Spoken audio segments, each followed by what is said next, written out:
Halo everyone, di sini kami akan membahas tentang antropologi kampus, yang dimana antropologi berarti itu membahas tentang manusia. Jika dikaitkan dengan kampus berarti adalah manusia yang ada di kampus. Sebagaimana kita tahu, di dalam dunia kampus ada sivitas akademika, mulai dari rektor, dosen, dan juga mahasiswa. Namun dalam hal ini yang akan kita bahas adalah mahasiswa, yang dimana mahasiswa tersendiri merupakan komponen utama dalam antropologi kampus. Nah, dalam hal ini berarti mahasiswa kan banyak, jadi mahasiswa banyak tipenya, dan tipe-tipe mahasiswa akan disampaikan oleh teman saya sekian. Baik, di sini saya akan melanjutkan materi yang sebelumnya, yaitu tipe-tipe mahasiswa. Mahasiswa yaitu terdiri dari 7 tipe. Nah, di sini saya hanya akan menjelaskan 3 tipe mahasiswa tersebut. Yang pertama yaitu mahasiswa akademis. Mahasiswa akademis biasanya mereka menonjol pada bidang akademis. Waktunya banyak digunakan untuk belajar, kerja kelompok, diskusi, dan lain sebagainya. Yang kedua yaitu mahasiswa kupu-kupu, di mana kuliahnya hanya setelah kuliah mereka pulang. Yang ketiga yaitu mahasiswa kuda-kuda atau kuliah dagang.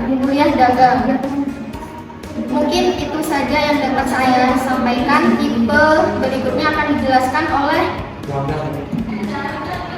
Oke, selanjutnya saya akan melanjutkan tentang tipe-tipe mahasiswa yang ada 7, yang dimana yang nomor 4 yaitu mahasiswa yang pura-pura, yang dimana mahasiswa tersebut yaitu terbilang mahasiswa yang unik karena untuk mencari ilmunya itu di luar kelas. Jadi ketika di dalam kelas itu tidak terlalu yakin dengan adanya mencari ilmu. Kemudian yang kelima yaitu mahasiswa kenamunan. Singkatannya yaitu kuliah nangkring. Dan tipe mahasiswa seperti ini itu waktu yang untuk menghabiskan itu tidak di dalam kelas melainkan di luar kelas, sehingga mahasiswa seperti ini tidak sebegitu meyakinkan terhadap kuliah yang dialaminya. Yang keenam yaitu mahasiswa tentang kuman-kuman, yang dimana kuliah main. Tipe mahasiswa seperti ini juga sering mengunjungi tempat-tempat tertentu, yang dimana tempat-tempat wisata. Kemudian yang ketujuh yaitu mahasiswa yang aktivis. Patut kita ketahui bahwasanya mahasiswa yang aktivis itu mementingkan antara dunia akademis dan dunia organisasi, yang dimana beliau ataupun mahasiswa seperti ini mengkhususkan ketika di dalam kelas mahasiswa tersebut terlalu sering berkomentar ataupun terlalu sering beranggapan bahwasanya ilmu itu tidak di dalam kelas tapi di luar kelas juga ada. Mahasiswa aktivis merupakan beliau juga sering aktif dalam kelas maupun di organisasi. Sekian dari tipe-tipe mahasiswa yang kita sampaikan. Selanjutnya akan membahas tentang peran-peran dari mahasiswa. Baik, di sini saya akan menjelaskan peran dan fungsi mahasiswa. Yaitu di sini peran dan fungsi mahasiswa itu ada 3. Yang pertama adalah agent of control, yang kedua adalah agent of analysis, dan yang ketiga adalah agent of change. Untuk penjelasan yang pertama adalah agent of control. Sebagai agen pengendalian, mahasiswa berperan dalam mengawasi dan mengendalikan jalannya pemerintahan dan kebijakan yang dibuat. Mereka juga berperan dalam mengkritisi kebijakan yang tidak sesuai dengan kepentingan masyarakat.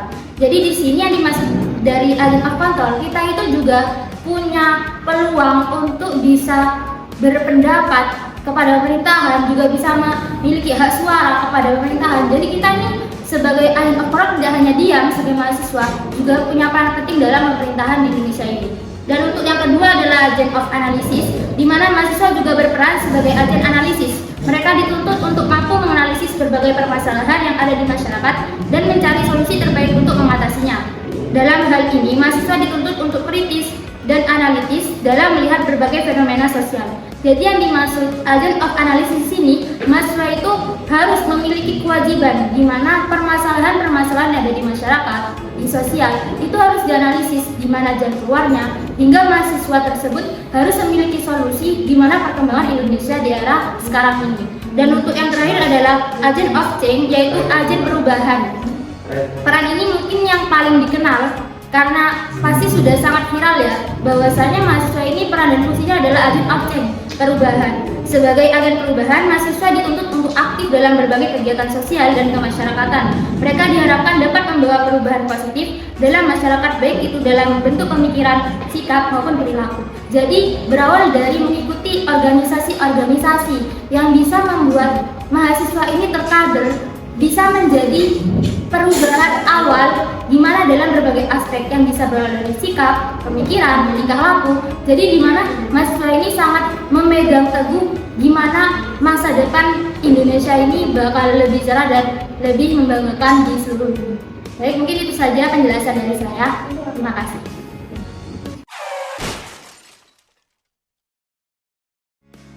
Baik, sekarang saya akan menjelaskan tentang konsep gender.